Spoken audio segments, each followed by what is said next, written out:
Hey mate, aqui é o Rodolfo. Hey mate, aqui é o Lucas. E esse é o Resumate, o resumo de 7 dias de conteúdo da Hey mate em 15 minutos. Muito bem. Depois que a gente veio pra esse estúdio aqui, eu nunca mais errei a introdução. Você percebeu disso? Nunca mais. Acho que você errou ainda, algumas vezes. Muito bem, hoje it's a little colder than the other days, right? Yeah, and I like it. I don't. Anyway, vamos lá, gente. Hoje nós vamos falar de 7 dias de conteúdo aqui do Instagram, do Telegram, do YouTube, enfim, de todas as nossas plataformas, do podcast aí que está disponível em mais de 10 plataformas, tanto na Apple, no Deezer, no Spotify, ok? E a gente vai trazer a abordagem desses 7 dias aí em 15 minutos nesse momento. Vamos começar com o Telegram, Lucas, um quiz aí do Telegram, que na verdade foi o nosso último quiz, né? Muito bem. Eu só tava esperando você viajando aí. Vamos lá. Então vai aparecer aqui na tela agora o quiz que o Lucas vai falar e a gente vai explicar o porquê dessa resposta. Bora lá, Lucas. Ok, então a gente tem ali o what e você tem o blank. You do tonight. Então what you do tonight. Então tem as opções ali do, did, will e have. Muito bem. Então o que significa tonight, primeiramente? Essa noite. Primeiramente. Essa noite, né? Muito bem. Ou hoje à noite, né? Exato. Beleza. E qual que é a correta aí e por quê? Bom, nesse caso ali você tem o do, não faria muito sentido. What do you do tonight? O que você faz essa noite? What did you do tonight? Não combina, né? A não ser que você fez essa noite, o seu final até cabe, né? Agora, what will you do tonight? Eu entendo que é o mais adequado ali, né? O que você vai fazer essa noite? É isso que você fará à noite. Não que as outras estejam completamente erradas, mas entre as opções que temos... sim, agora, né? What have you do tonight é demais pra mim. Gramaticalmente tá errado mesmo. Totalmente errado. Legal. Primeiro que você tende a não utilizar ali o have como auxiliar, né? No caso, present perfect. Quando você tem a data, né? Do ocorrido, no caso, ele tem muito claro que foi essa noite, né? Então, quando eu sei quando ocorreu essa ação... A gente tende a não utilizar essa estrutura, né? Do have mais auxiliar, né? Por exemplo, a não ser que fosse um presente perfeito contínuo. Aí sim. What have you been doing tonight? Yeah, or even lately. I've been working on some projects. Exatamente. Detalhe importante ali, diferente como você falou, né? Você tem, sei lá, have you ever seen the rain? Né? Então... Eu não tenho muito claro quando isso, né? Mas é uma pergunta tanto quanto mais generalizada, né? Quando? Você já viu a chuva, né? Exatamente. É a mesma coisa, se eu quiser perguntar, por exemplo, você já almoçou? Vamos supor. Não pode ser simple past, né? A não ser que tenha um tempo verbal, ou um advérbio de tempo. Então, por exemplo, você almoçou ontem. Did you have lunch yesterday? Agora você só almoçou, né? Have you had lunch? Have. Tava lá árabe. Mas o have you had, né? Have you had your lunch, né? Aí você pode utilizar um yet ali, né? Have you ever had lunch in the rain? Sensacional. Choveu na marmita, virou sopa, né? Vamos lá, E aí tivemos mais um quiz. Vamos falar desse outro quiz aí? Que é o de baixo aí já, né? Ou não teve mais? Não, foi só esse, né? Só esse, você quer ver algum de cima ou não? Teve o de cima, manda aí. Então, shall we go out for pizza tonight? Aí você tem I'm too tired. Essa é Cambridge, né? Essa aí eu peguei da Cambridge quando eu mandei lá. I'm too tired. It's very good. I know that. Então, essa é uma questão que já nem entra gramática, nem nada do tipo. É contextualizado, né, o negócio ali. Então vamos lá, fala a resposta certa aí e por que as outras são erradas. Bom, esse shall ele tem muito sentido de vamos, né? Em termos de tradução, né? Então eu entendo que a única ali, se você tem um convite para sair para comer pizza, a resposta mais adequada aqui seria, dentre as opções, I'm too tired, quer dizer, tô cansado. Se falar it's very good, sei lá, que, né? Que é muito bom, é mó legal, né? Maior 10. I know that. Que se, tipo, eu sei disso, não faz sentido, né? Então, pelo contexto, né, e tudo mais, eu acredito que essa é a opção. Boa. Correto. Fechou, Vou muito até bem. responder aqui, não tinha respondido. Galera, entra nesse grupo do Telegram, hein? Todos os dias ele basicamente tá mandando quiz lá, tá aí na descrição. Perfeito, essa teve 60% de acertos. Então... Foi bem assertiva. Lembrando que o shall não é tão, assim... comum, não é que não é comum, óbvio, se você se dispõe a ouvir inglês e você faz uma imersão. Ele é igual o What to. O ponto se a sua referência é só livro didático e ali você ficou no 1 e no 2, você nunca vai chegar no shall, né? Porque... Exatamente, o What to é outra, né? Que em vez de a gente usar should, a gente usa What to. Mas assim, é o que eu quero dizer, é outra palavra igual o shall, que eu quero dizer que as pessoas não costumam usar muito. Vamos lá, vamos pro Instagram agora e a gente vai falar de qual publicação, Lucas, que foi a primeira publicação da semana aí. Seria alguns phrasal verbs related to health. Tem certeza? Será que desce? Parece que sim. Não, desce mais aí. Vamos lá. Tem once? Tem, isso. Cuidado com o plural, é isso? Foi esse mesmo. Ok, então nós tínhamos ali person e tínhamos ali people. Você pode ir comentando se você quiser. Food e feed.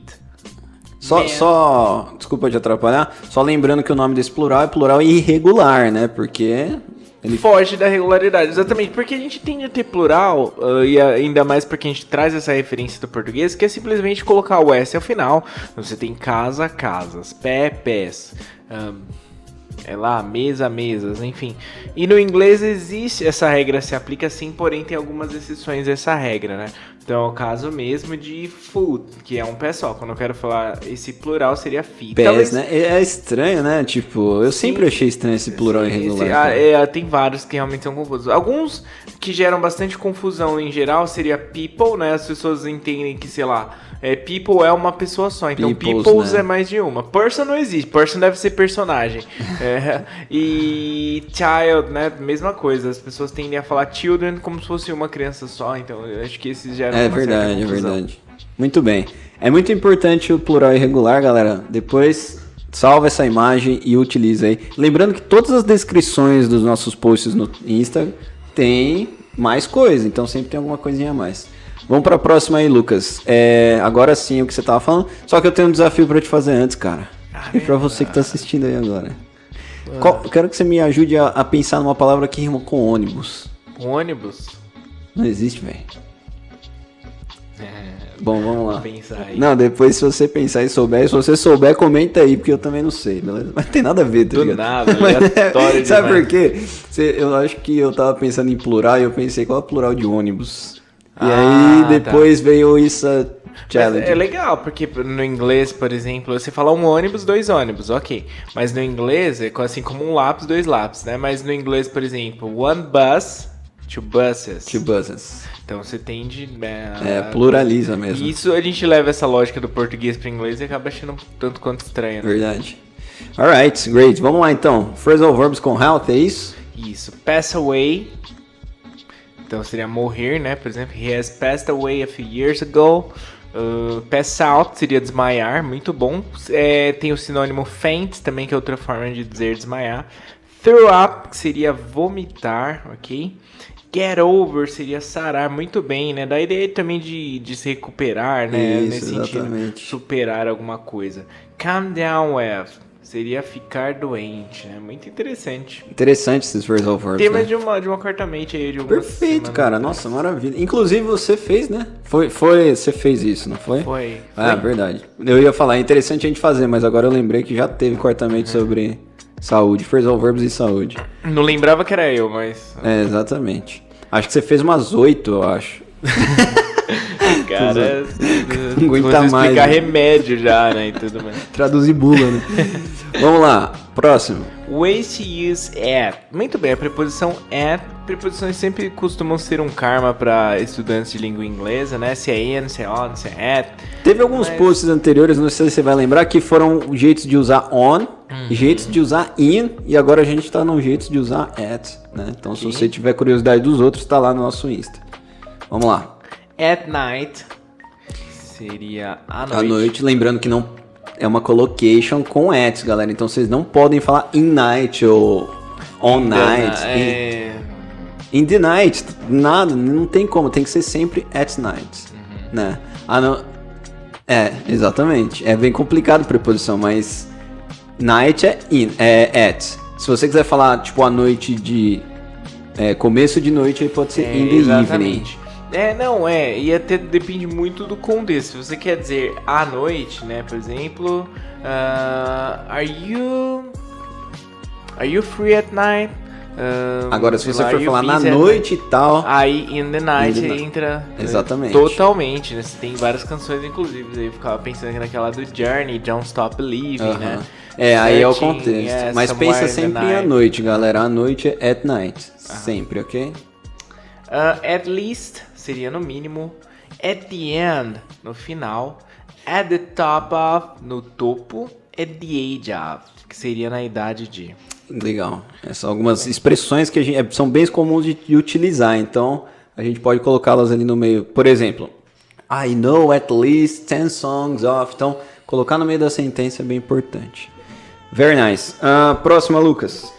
Então, nós temos aqui isso. Aí, nós temos alguns antônimos. Enquanto eu pensava aqui, tem uma piada, né? Qual que é o antônimo de paixão? Ódio? Não, mãe teto. Nossa, velho. Essa é muito boa, fala a verdade. E a gente vai falar dos antônimos também, né? Que não é um cara, não é tipo, você sempre pensa em ser um antônimo. Também, cara, é um antônimo. Seu antônimo, né? porque não ser antônimo, né? Muito bem, mas não é bem isso. Então cara, sempre do contra, tá ligado? Nunca tá a favor de nada.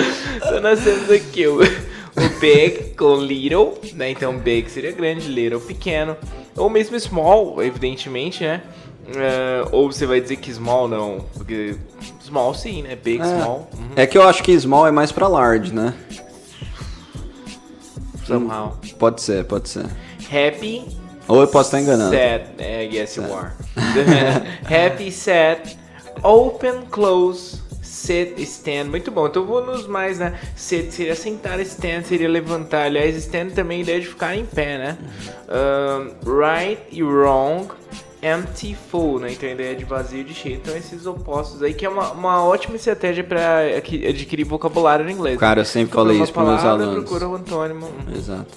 Inclusive a gente falava muito isso em podcast. Cara, vai estudar inglês, pega uma palavra e vê qual que é o oposto dela. Se você já sabe o que significa big, pensa qual que é o contrário de big em inglês. Aí você vai trabalhando vocabulário. Muito bem. Próximo, Lucas. Nós temos o desafio, né? Sim, exatamente. Então temos aí o nosso desafio nos dias 5, 6 e 7 de abril, ali às 21 horas. Primeiro dia comigo, segundo dia com a Laura e terceiro dia com o Rodolfo. Não deixem de participar ali, a gente vai interagir muito, a gente trouxe uns conteúdos muito interessantes aí. E galera, a gente vai desafiar seu inglês, basicamente é isso. Terça, quarta e quinta às 9 horas da noite. Vamos ver se você tá bom mesmo no inglês. Objetivo desse desafio, lapidar o que você já sabe, né? E subir você de nível. Dá um boost no que você já sabe e subir você de nível. Então participa com a gente, terça, quarta e quinta às 9 horas da noite. Vamos lá, próximo. Maneiras de utilizar o by, né? Então a gente viu o at, aí agora o by. Então, by hand, feito à mão. By mistake, essa é muito boa, né? Por engano. By accident, que seria por acidente, né? By and by seria eventualmente. By a majority, que seria pela maioria. E by heart, né? A propósito. Lembrando que, se eu não me engano, como é que você fala de core? Eu acho que é by heart também. By heart. Né? By heart está como ali? A propósito. Acho tá errado. Era by the way, né? By the way, tá errado. Exatamente. By heart é isso aí mesmo. Ó, a gente teve um Matecast segunda-feira, galera, que foi sobre 2 palavrões. Quais foram, Lucas? Fuck and shit. Ó, devia ter um pi aí, mas não teve, tá? Então nós falamos sobre essas 2 palavras, que a maioria das pessoas falam essas palavras em todos os filmes, em todos os lugares, e parece que eles só têm esse palavrão. E a gente explicou algumas dessas expressões, ouça esse episódio também. E tivemos a quarta mate, né, Lucas? Vamos finalizar com a quarta mate? Perfeito, acho que deu aqui de conteúdo. Tinha alguns de tempos verbais, seria o último. Isso aí fica pra semana que vem. Okay. Pode ser? Porque a quarta-feira eu queria falar um pouquinho dela. Se você não sabe, são aulas de quarta-feira às 9 horas da noite. Toda quarta-feira eu e o Lucas estamos lá, né, Lucas? Com conteúdo novo, enfim. E foi sobre, ontem, eu trabalhei um pouquinho de Simple Present, abordando a sua rotina. Daily routine. Por que a sua rotina é igual à minha, Lucas? Porque ela é igual? A gente trabalha junto, poxa. Não, na verdade, o que eu quis dizer é que a maior parte, né? Os verbos principais são os mesmos. Isso, porque a gente tende a ter hábitos rotineiros. Acordar, comer, beber água, enfim, né? That's it, right? Tipo, básico. Sim, vai.